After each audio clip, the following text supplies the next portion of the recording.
Welcome back once again to your chemistry online class. Assalamu alaikum wa rahmatullahi wa barakatuhu, and this is the last session of the chapter atomic structure. So in the last lecture I had taken up the concept of valency only and how the atomic structure is drawn, and then continuing with the variable valency. Today I will just revise that part and move on to the last part, that is the radicals. So I had told you the definition of valency, that is the combining capacity of an atom of an element with the atom of the other element to form molecules is called valency, or in simple terms you can call it the combining capacity of an element. Apart from that, I have told you that how do you find out the valency, how do you write the valency, and then moving on to the atomic structure, that how do you draw the atomic structure of the various elements, that is from atomic number 1 to atomic number 20. So I had explained this to you that when the electronic configuration is 1, how do you represent the electron, or how do you draw the electron in the first shell or in the K shell. Then as you keep on increasing the number of electrons, the number of shell also keep on increasing, and you can see and can compare hydrogen with the last one, that is calcium with the atomic number 20. The number of shells have increased from 1 to 4, and how we will represent it in the form of the electronic configuration. And when you know the electronic configuration, you can easily write or draw the structure also. Then what is variable valency? Variable valency is that the word itself showing that valency varies. So some elements exhibit more than one valency, they are said to have variable valency. So iron, sulfur, then tin, lead, phosphorus, copper, all of these possess the variable valency. And when you are representing the variable valency, it can be written in the form of like if iron has the iron has variable valency of 2 and 3, so the lower will be having the suffix, or it will end with OUS. I told you that it will become ferrous, and the higher one will be ending up in the suffix IC and OUS. So this is the plus 2 valency, and this is the higher valency, that is the plus 3. And even you can represent it in the form of the symbol along with the Roman numeral, whatever valency is.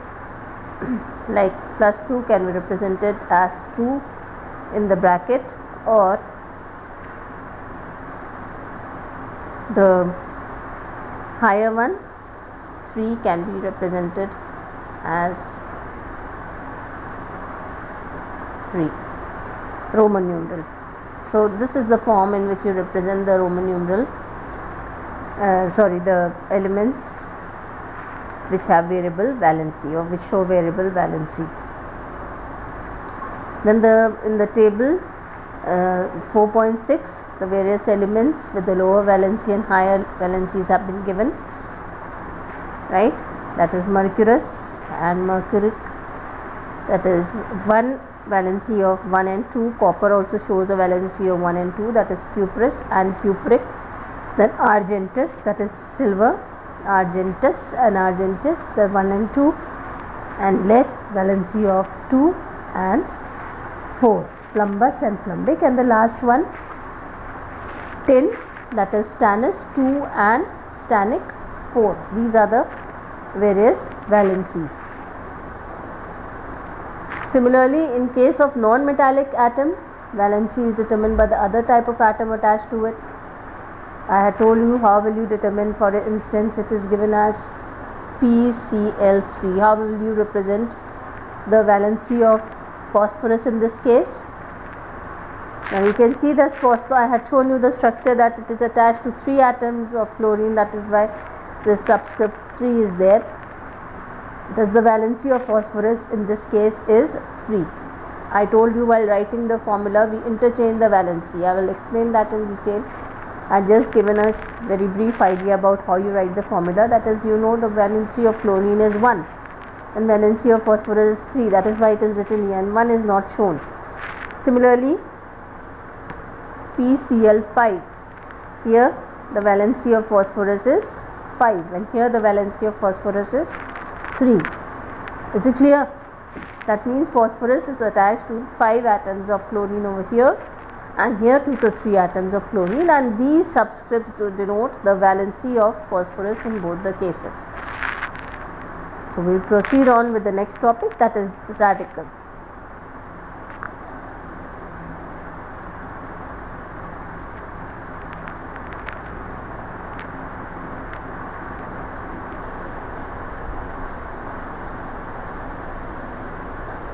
Now you can see in this table there are certain acid radical and certain basic radical. First one is acetate.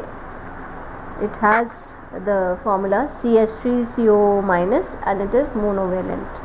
Is that clear? CH3COO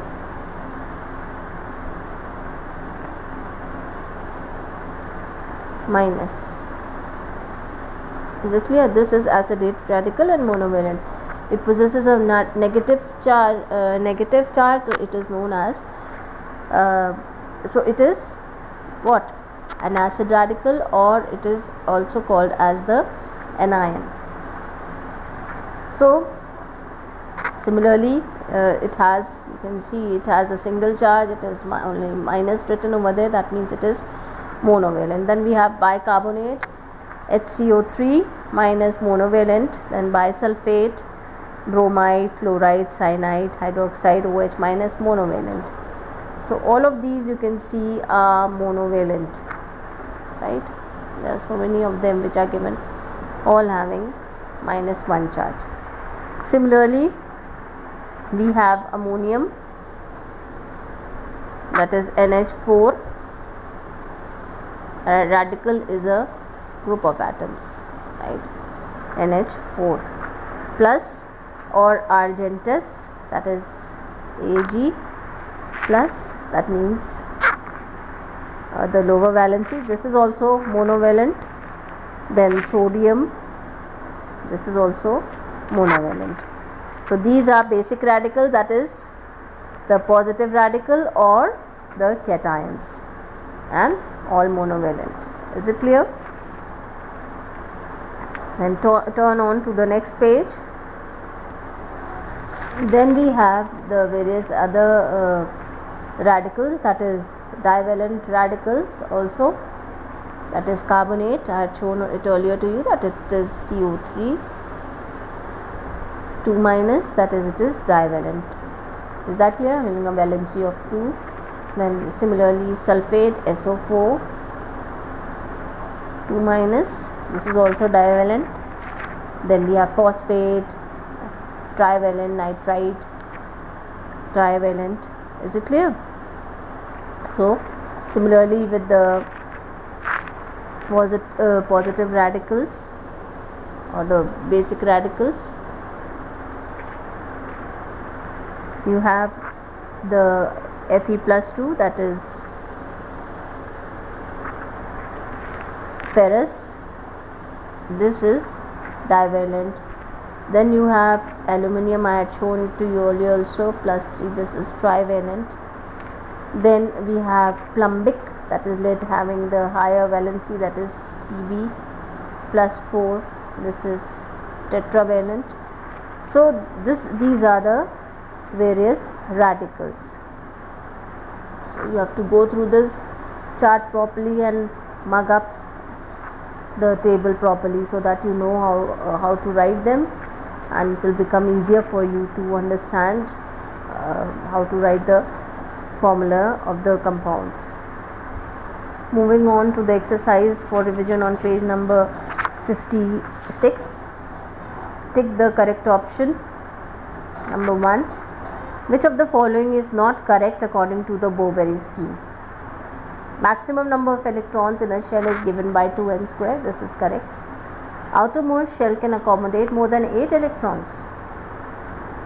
Not more than 8 electrons. This is not correct. Is that clear? B. This is not correct. Electron does not enter in a new shell unless inner shells are completely filled. This is also right. So the statement B is incorrect. So number 2, the maximum number of electrons in K, L, M and N shell are 2, 8, 18, 32 respectively. 32, 8, 18, 2, then 16, 2, 8, 12, or 2, 8, 32, 18 respect. It is the A1 is right. The valence electrons in aluminum with atomic number 13 are, yes, what will be the electronic configuration? It will be 2, 8 and 3. So the valence means the outermost shell. So which one will be right? 3. Is it clear? Next is the atom that do not have 8 electrons in the outermost shell. What happens to them? They do not react. Yes, of course they will react more readily in order to attain the inert gas configuration. They will lose, gain or share electrons to attain inert gas configuration. So C is right. Then the electronic configuration of calcium is, it has atomic number 20. It is 2882. Is it clear? So this one is right. The valency of nitrogen in ammonia, that is, I have already discussed this. What is the formula of ammonia? It is NH3. I told you the non-metals, the valency will be determined by what? This subscript which is given on the other atom which is attached to it. So it is 3. Is it clear? So this is this. Which of the following radical is not a monovalent radical? Monovalent means having a valency of 1.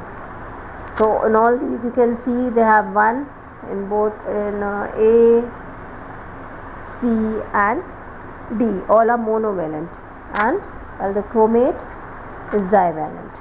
So this is it.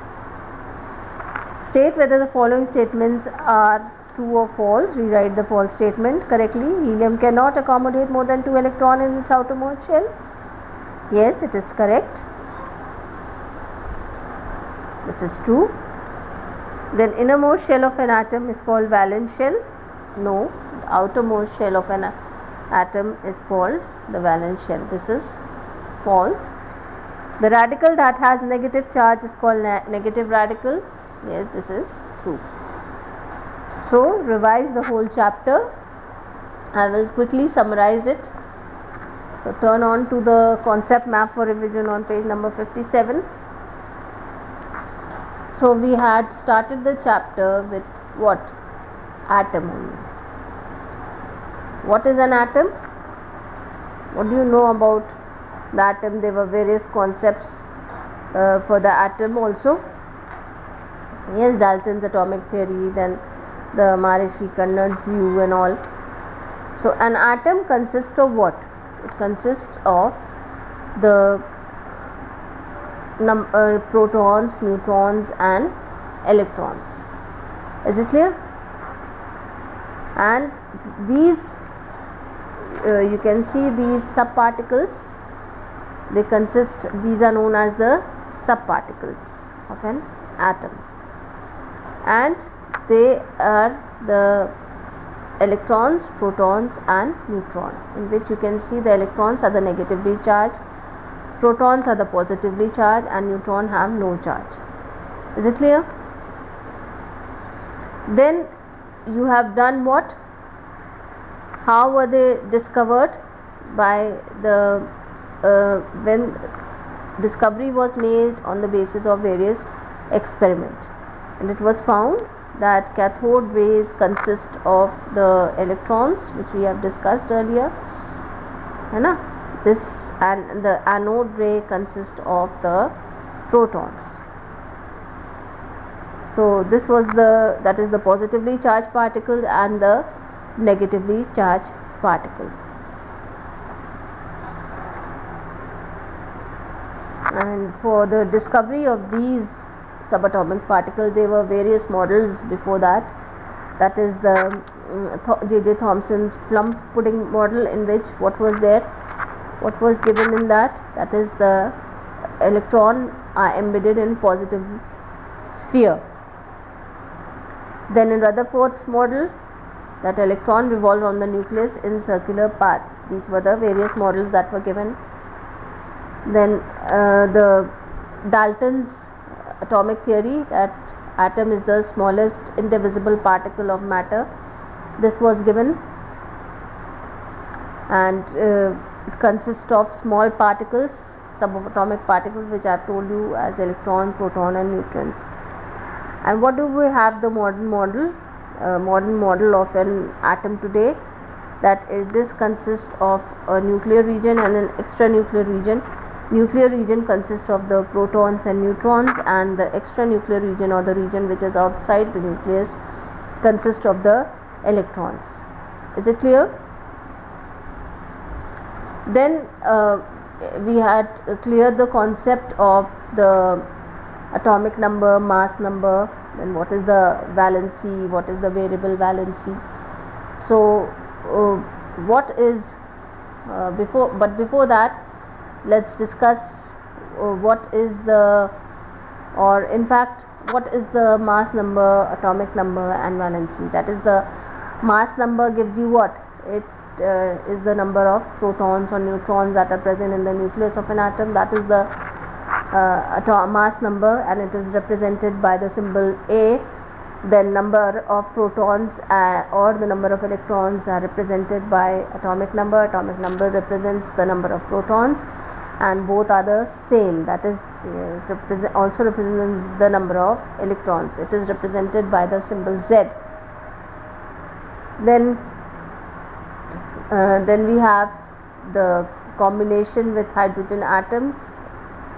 Atoms have valency, that is, the combining capacity of an element is called as valency, and many elements show variable valencies also, right? That is, more than one valency.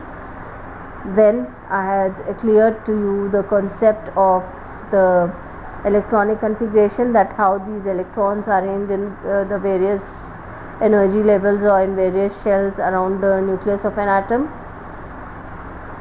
Then there were various points for filling up or for writing the electronic configuration.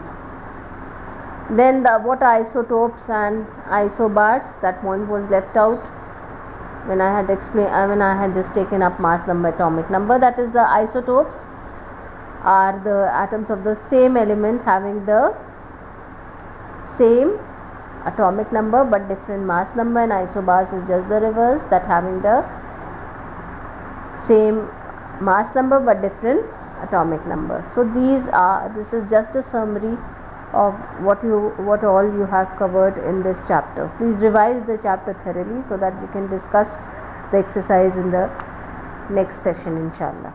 Allah Hafiz.